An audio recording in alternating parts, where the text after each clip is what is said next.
Frozen Wilds is an expansion of Horizon Zero Dawn. It's also a brand new adventure for Aloy that opens up a new place for her to explore and gives her a new central mystery to kind of dig into. We're going to be going to the Cut, which is a part of the Banook territory.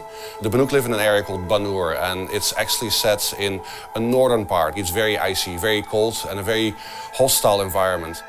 You're going to be going into a region that has been settled by the Banook. It's not actually their homeland. This is not a place where you're going to find big cities or settlements. You're going to find these kind of scrappy outposts, places where people are trying to find a footing and hold on.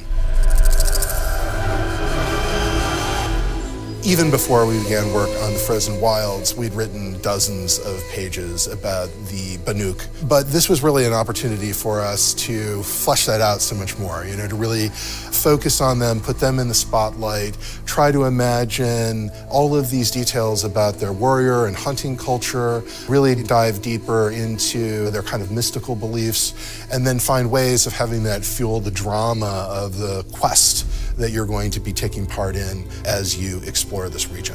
One of the processes that we use to design our tribes is a process that we call intrinsic ideation. And it's a process where we first of all look at where this thing has come from. Everything has to come from the world. They don't really have any ability to farm.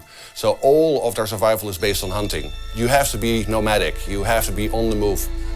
If there's herds moving around, you have to move with the herds. So these people don't build sort of settlements that have always been there. They actually have very mobile camps that they move along as the herds move through the landscape. We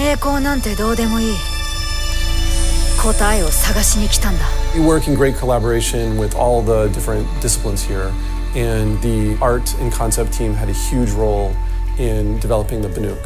They had really done a lot of the work in terms of how the Banook kind of would fit into the environment. As Yellowstone was a big part of the inspiration for the Banook, it dictated their attire in the sense that what they wore, the type of clothes.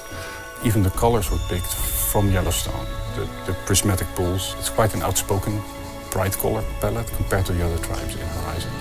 Our goal was really to try to think about what it would be like to be a tribe in the natural world, a very specific aspect of the natural world, and then extrapolate from there. Unlike Earth-like tribes, we have robots roaming around.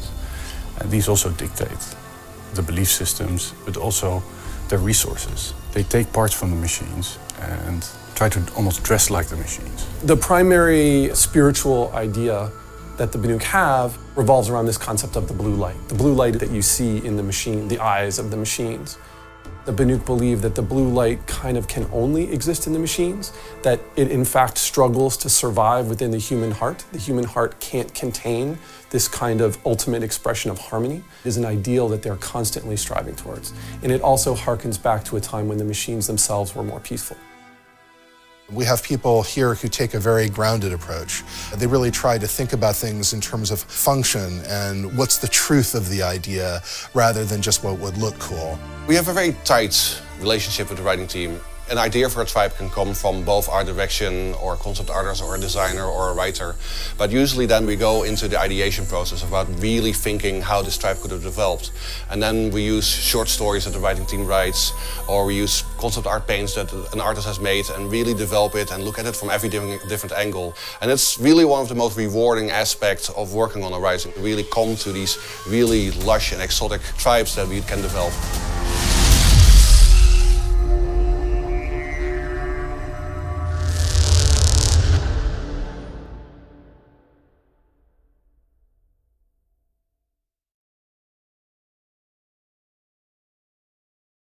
PlayStation